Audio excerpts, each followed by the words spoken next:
ও যুবক, কষ্টের পর কষ্ট করছে তোর মা। এই মার বান্ডর মধ্যে আল্লাহ এমন দুধ দিছে, গরমের দিন খাইলে ঠান্ডা লাগে না, শীতের দিন খাইলেও ঠান্ডা লাগে না।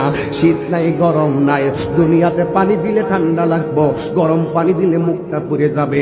আমার আল্লাহ মায়ের স্তনের মধ্যে এমন দুধ দিছে, শুধু ভিটামিন, মায়ের দুধের কোনো বিকল্প নাই। এমন সুন্দর আল্লাহ ভান্ডটা বানাইয়া দিছে।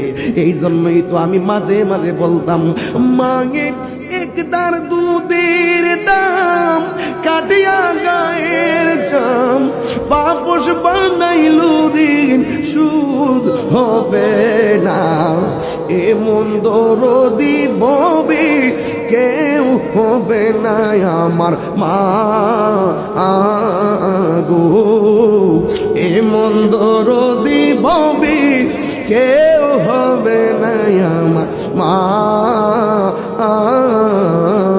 গো। জুরি জুরি কি আল্লাহু আকবার বলা যাবে না? মার পেটে দাই কালাত্তি মাইরা মার বেহুশ বানায় ফালাইলাম।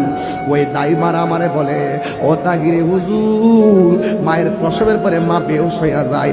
দেখবেন যারা ইউটিউব চালান, সিজার লিখে সার্চ দিবেন, দেখবেন পেট কাটটা বাচ্চা বাইর করতেছে। বাচ্চাটা পেট কাটটা দূরে দেয় না, নার কাটটা দূরে নেয় না, বাচ্চার রক্ত মাখা শরীর লইয়া মার বুকটা দিয়া দেয়। কি জানেননি, ওই সময় মা যে বেহুশটা হয়, পৃথিবীর কোন মেডিসিন দিয়ে আমার সান্ত্বনা দেওয়া যায় না।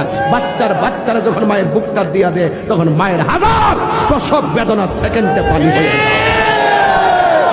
আমি বানাইয়া বললে আপনি ডাক্তারে জিগাইবেন, ডাক্তার সাহেব রক্ত মাখা বাচ্চাটা মার বুকে দেন কিনলেগা, মার কুলে দেন কিনলেগা, রক্ত লইয়েই মার কুলে দিয়া দে, পরিষ্কার না করে মার কুলে দিয়া দে। কারণ মা সন্তানটা যখন হয়, পাশের বাড়ির মহিলা কইছো কিনা তোমার সন্তান হইছে, আস্তে আস্তে কান্দা খুল, চোখটা খুললে তোমার বুকটা নয়া, আস্তে আস্তে বুকে যখন নে, তখন আস্তে আস্তে মুখটাতে মরা, মুখটা চুমা দে, আর হাজার ব্যথা লইয়া একটা হাসি দে।